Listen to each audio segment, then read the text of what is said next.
ક્ષત્રિય સમાજમાં 6 ઉમેદવારો આપ્યા હતા, એમાં 5 વિજેતા થયા. ભારતીય જનતા પાર્ટીમાં કોંગ્રેસે 6 આપ્યા હતા, એમાંથી 1 વિજેતા થયા. ખોટું બોલવા માટે ટેવાયેલા વિપક્ષને હું પૂછવા માંગુ છું કે આ પણ આંકડા તમે જાહેર કરો. કોઈ એક જગ્યાએ જીતી જાય અને પછી બતાવે કે ફલાણી જ્ઞાતિના અમારા ઉમેદવાર, પણ તો બીજી પાર્ટીમાં જે તમારી પાર્ટી બીજા લડતા હતા એ જ્ઞાતિના નહોતા. આ પ્રકારે ભરમાવીને જ્ઞાતિ, જાતિ, ધર્મ, સંપ્રદાયને લડાવવાના પ્રયાસો. કોંગ્રેસને માત્ર આ પ્રકારની વાતો કરવી છે. મેં આપના આંકડા આપ્યા છે, જ્ઞાતિના આપ્યા છે, ત્યાં આવ્યા એનો જવાબ એ કોંગ્રેસે આપવાની જરૂર છે. અવિરતપણે જીતવાની વાત કરનાર કોંગ્રેસ કેમ હારે છે અમદાવાદમાં, એનો જવાબ આપવાની જરૂર છે. હારી જનાર, વારંવાર ચૂંટણી હારી જનાર, એના વોટ શેરની વાત કરે તો હું આપના માધ્યમથી કહું છું કે 27ની ચૂંટણીમાં વોટ શેર વધારવા માટે લડશે. એ જનતાને જણાવે કે જીતવા માટે લડવાના છે. ચૂંટણી વખતે મોટી મોટી બંગલા ફૂંકવાવાળા લોકો એ 1% 1.5%માં એની જીત થઈ છે અને હજી પણ મેં કીધું હથિયાર હેઠા નથી મૂકતા. વોટ શેર અંગે પ્રવક્તા મંત્રી જીતુ વાઘાણીનું સૌથી મોટું નિવેદન સામે આવ્યું છે. કોંગ્રેસનો વોટ શેર સતત ઘટી રહ્યો હોવાની વાત મંત્રી જીતુ વાઘાણી કરી રહ્યા છે. 2027માં પણ અમે જ જીતવાના છીએ તેવો દાવો વાઘાણીએ કર્યો. ત્યારે જ ન્યૂઝરૂમ ગુજરાતની યુટ્યુબ ચેનલને સબસ્ક્રાઇબ કરો અને ઇન્સ્ટાગ્રામ અને ફેસબુક પર ફોલો કરો. અપડેટ રહો, સત્યની સાથે રહો.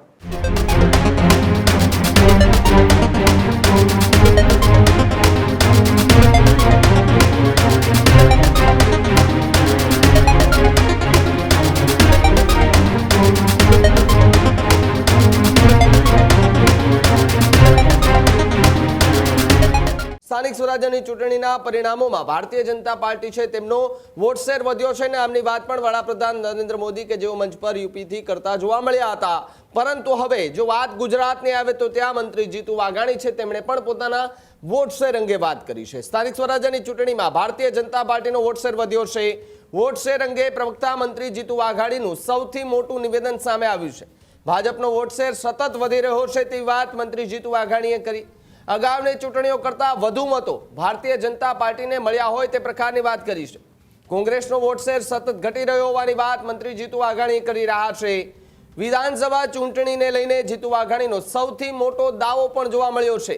2027માં પણ અમે જ જીતવાના છીએ તેવો દાવો વાઘાણીએ કર્યો.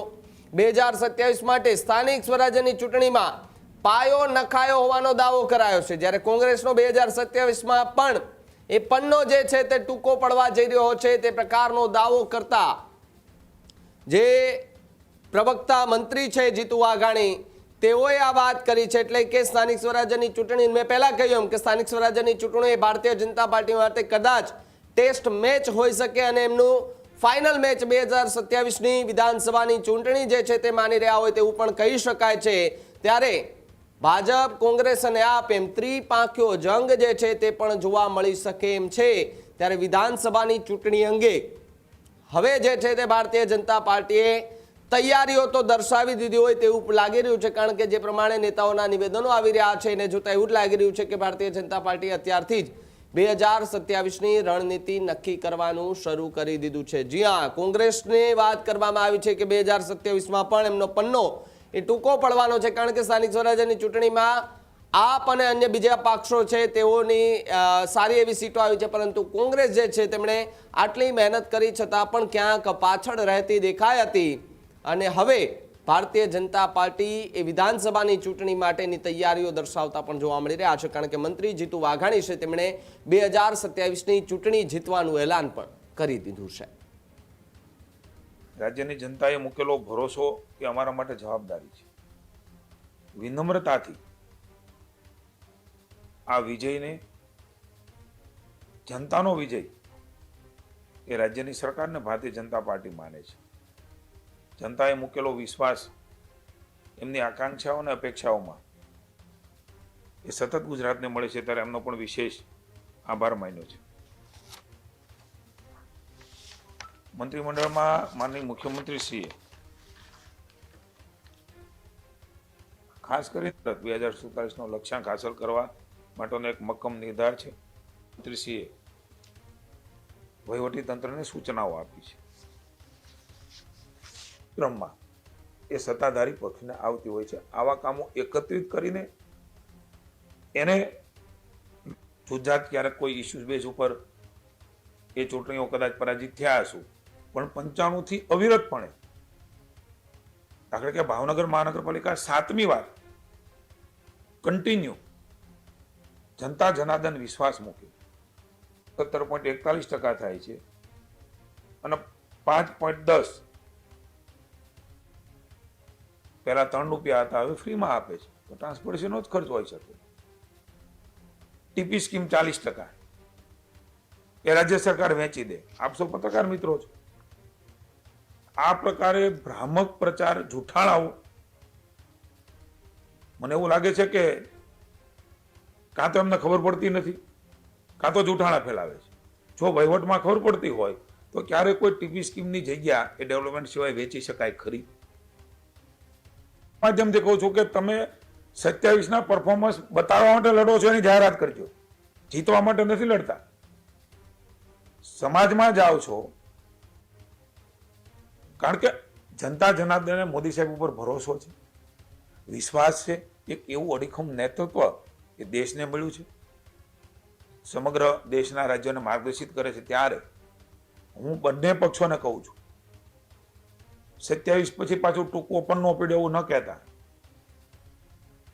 તમામ તાકાતો લગાડ્યા પછી અમે મજબૂત વિકલ્પ એમાંથી માત્ર 2 જીતી.